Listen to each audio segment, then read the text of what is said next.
Займ шартнамасы буенча бурычны һәм процентларны түләттерү турындагы дәгъва нигезендә граждан эше карала. Баш бухгалтер банктагы үз счетыннан алып зур суммадагы акчаны күптән дус мөнәсәбәттә булганга күрә распискасыз гына үз фирмасының бер хезмәткәренә тапшыра. Ләкин хезмәткәр шартнама булмауга нигезләнеп акчаны кире кайтарудан баш тарта. Дәгъвачы акча тапшыру фактын раслый алырмы? Барыгызның да туругызны сорыйм, суд килә. Барыгыз да утырыгыз.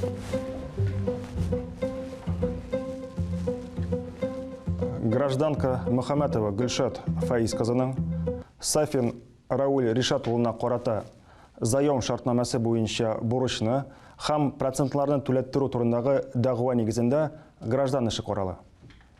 Дәгъвачы вәкиле Җәлилова Әлфия Рөстәмовна һәм җавапчы вәкиле Ефизова Лилия Җәлил кызы, сездә вәкаләтләр биргән затның ышанычнамасы бармы? Әйе бар. Вәкилләр ышанычнамаларны суд утырышы сәркәтибе аша бирегезне сорыйм. Дәгъвачы, сез үзегезнең дәгъва таләпләрен хуплыйсызмы? Әйе, хуплыйм. Җавапчы, дәгъваны таныйсызмы? Юк, танымыйм. Яклар, сез бәхәсне тыныч юл белән җайга салырга теләмисезме? Юк, теләмим. Юк, теләмибез. Дәгъвачы, сезгә сүз бирелә. Рәхмәт итегез. Узыгыз трибуна. Мин төзүче оешмасында баш бухгалтер булып эшлим. Бездә Сафин Рамил Ришатович директор машинасын йөртә. Мин аны бик күптәннән беләм һәм безнең үзара мөнәсәбәтебез бик яхшы. Оешма кичкенә булгач, анда барысы да берсен-берсе бик яхшы беләләр. Бик еш кына төшке аштан соң без бергәләп чәй эчәбез. Һәм шулай бер вакыт Равил Ришатович эшкә бик кәефсез килде. Һәм мин аңардан нәрсә булды, нишләп кәефең юк дип сорадым. Шуннан ул үзенең әнисе авыруын, барлык акчаларының әнисен дәвалауга тотылуын, хатынының зарлануын һәм гомумән гаиләдә конфликтлар булуын әйтте. Шул вакытта сөйләштек тә шуның белән битеп китте. Аннары тагын бер аратнадан тагын шулай бергәләп чәй эчтек инде. Һәм шулай берничә атна буе без аның белән күрешкән саен ул үзенең гаилә хәлләре турында сөйләде, һаман зарлануын дәвам итте. Һәм шулай бер вакыт ул әнисен дәвалауга бик күп зур сумма акча кирәклеген һәм үзенең җыйган акчасының җитмәвен 130 мең сум акчаны биреп торуымны таләп итте. Бурычка. Мин инде аның директор белән яхшы мөнәсәбәттә булуын белеп, ник соң син директордан акча сорап тормыйсың дип сорадым. Ул булай да әнигә аның ярдәме күп тиде дип. Дәгъвачы, анысы аңлашыла, ләкин сезне эш асылын аңлатуыгызны сорыйм. Әйе. Мин менә кешегә ярдәм итәргә булдым. 2019 елның 1 сентябрендә 6 ай срок белән инде процентка бурычка мин аңа 130 мең сум акча бирдем. Алмадым мин синен акча, алмадым. Әйттем мин синен алмадым. Танышланыгыз, утырыгыз. Утырыгыз. Гафу итегез. 2020 елның 1 мартында акчага инде 1 ел булды. Ләкин аның бер генә тиен дә әле бүгенге көнгә кадәр биргәне юк. Һәм гомумән ул минем шалтыратканга телефонны алмый, эштә миннән качып йөри. Миңа нәрсә эшләргә кирәк? Ул миннән кача башлагач, мин инде юристларга мөрәҗәгать иттем. Иң башта претензия җибәрдек. Җавап булмагач инде судка дәгъва яздылар. Сез һәр вакытта да шундый зур сумманы документларсыз гына бирәсезме? Юк инде, сез нәрсә? Ул көнне ул бик нык ашыга иде һәм аннарысын мин бит инде аны яхшы беләм. Шикләнмәдем дә хәтта. Аннарысын мин акча тапшырганда минем дус кызым Алсу минем янымда иде. Ул барысын да күреп торды. Ялганлы, ул берни дә күрмәде. Сез нәрсә сөйлисез? Бүлдермәгез. Җавапчы, Гафу итегез. сезгә сүз биреләчәк. Рәхмәт итегез. Дәвам итегез. Суд дәгъвачы вәкиленә сүз бирә.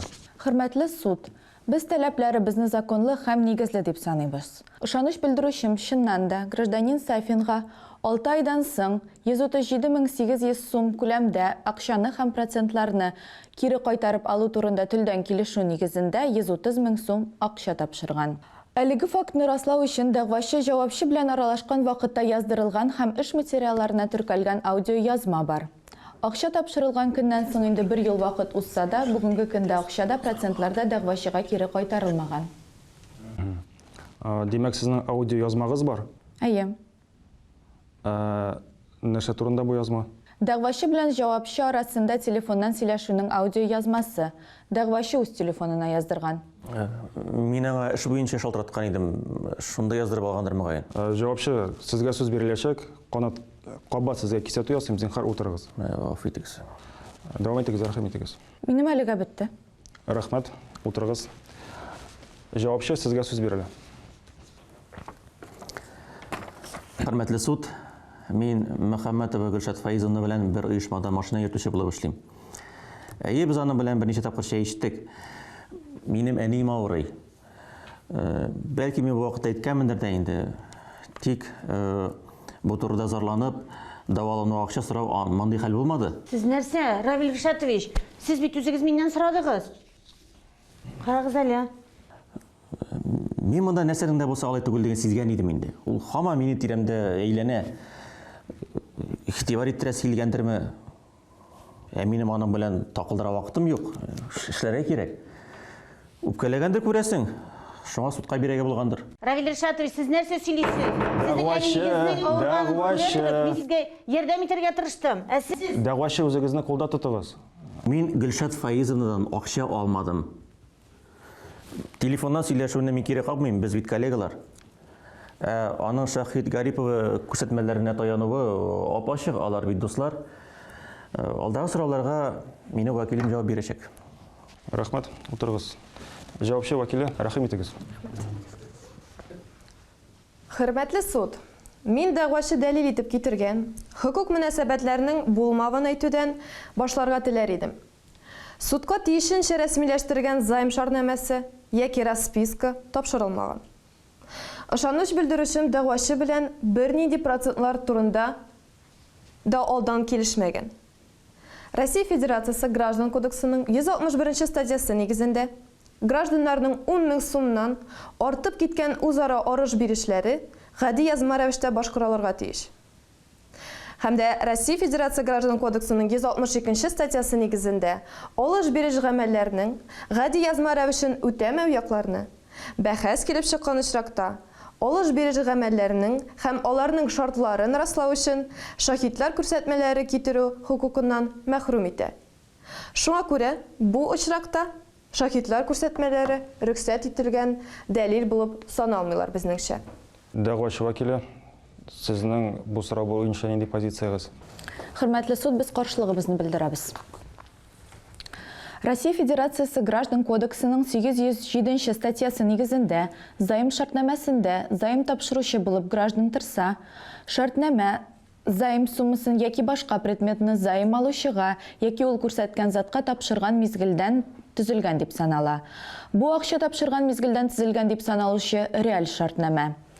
Займ шартнамәсе нигезендә әйтмичә дә үзеннән-үзе аны кайтарып бирелү күздә тотыла.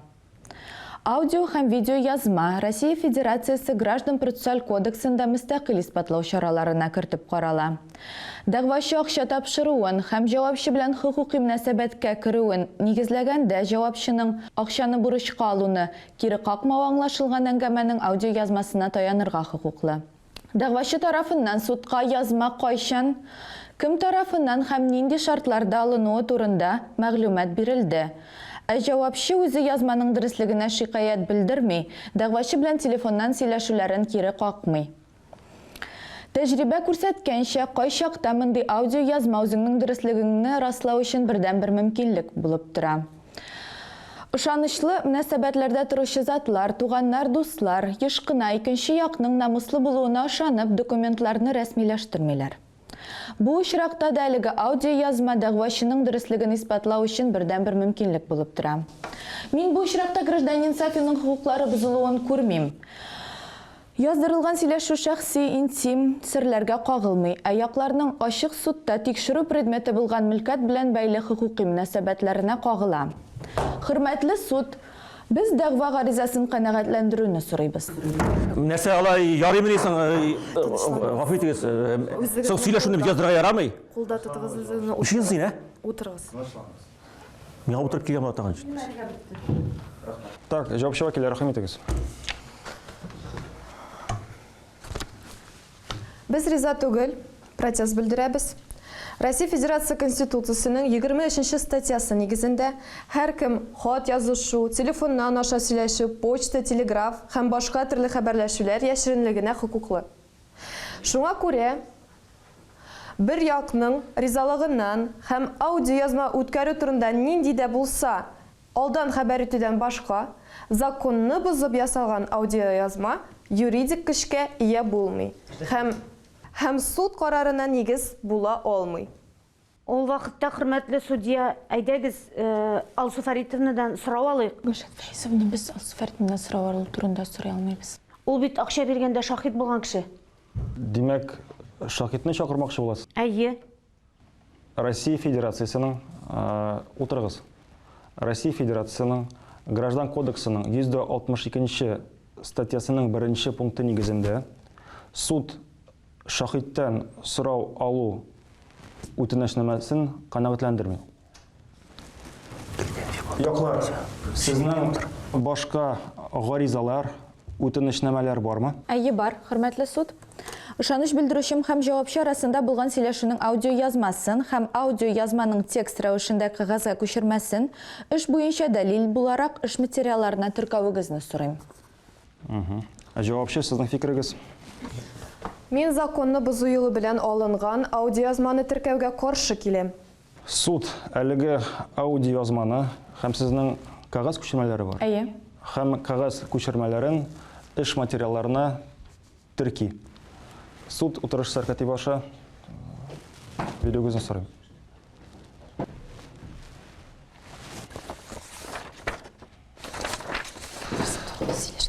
Суд дәлилләрне тикшерүгә күчә. Аудиоязманы куегыз. Әйе, Равил Ришатович, тыңлыйм. Хәерле көн, Гөлшат Фәйзова. Тагын бер чыганым өчен гафу итегез. Иртәдән сезнең вакытыгыз юк иде. Без сөйләшеп бетерә алмадык.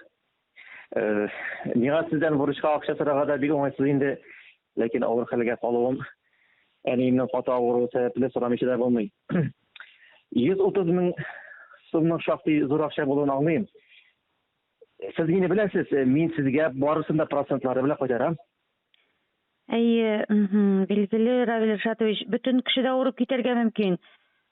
Так, мин бүген кич банктагы счеттан акча алам. Бүген нинди көн соң әле? Бүген 1 сентябрь. Ярый, яхшы ай башы икән. Шунда ки, акча банкка процентлар алу өчен салынган шул. Борчылмагыз, процентлары белән кайтарам. Акчаны бары тик ярты ялансы гына кайтара алам. Яхшы. Так. Әйдәгез алайса, бүген 19 сәгатьтә Ибрагим урамындагы банк янында очрашыйк. Бик зур рәхмәт сезгә, Гөлшат Фәйзовна. Очрашуга кадәр. Дәгъвачы, сез бу язманы акча тапшырган көнне яздырдыгызмы? Әйе, хөрмәтле суд. Җавапчы, бу сезнең тавыш икәнлеген раслыйсызмы? Минеке түгел. Ничек синеке түгел? Минем тавыш түгел ул. Мин сездән акча алмадым. Ничек алмадың? Алмадым мин сездән акча. Бу тавыш минеке түгел. Җавапчы, алайса нишлибез? Экспертиза билгелибезме? Конечно, экспертиза. Экспертиза төсендә белгели. Әйе, без экспертизага. Җавапчы, дәгъвачы риза, сез ризамы? Әйе, минеке, тавыш минеке.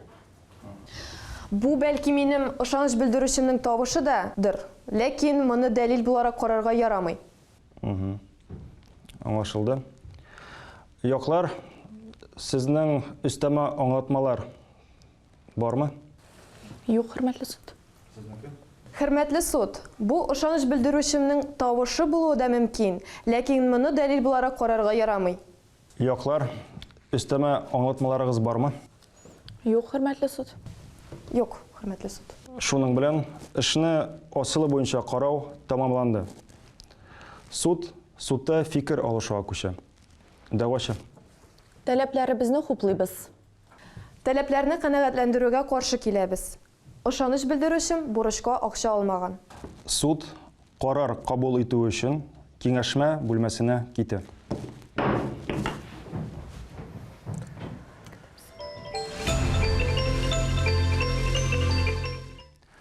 Акча тапшыру белән бәйле барлык алыш-биреш гамәлләре язма рәвештә башкарылырга тиеш.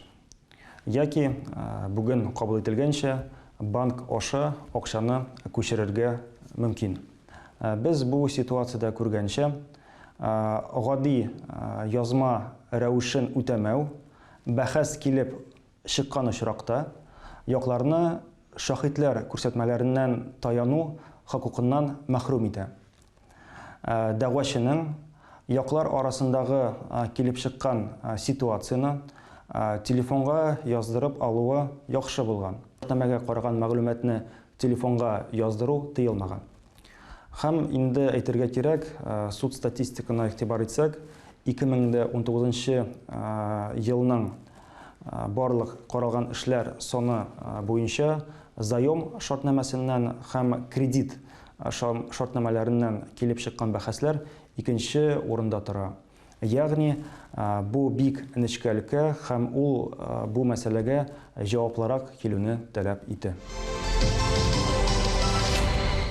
Россия Федерациясе исеме белән карар игълан ителә. Суд карары. Гөлшат Фаизова Мөхәммәтованың Равил Ришатович Сафинга карата заем шартнамәсе буенча бурычны һәм процентларны түләттерү турындагы дәгъва гаризасын канәгатьләндерергә. Сафиннан Мөхәммәтова файдасына төп бурыч суммасын 130 мең сум, акчадан файдаланган өчен процентларны 15600 сум, дәүләт пошлинасын түләт чыгымнарын каплау хисабына 4100 сум түләттерергә. Суд карарына 1 ай эчендә апелляция шикаяты бирелергә мөмкин. Яклар, суд карары сезгә аңлашылдымы? Шуның белән процесс тамам.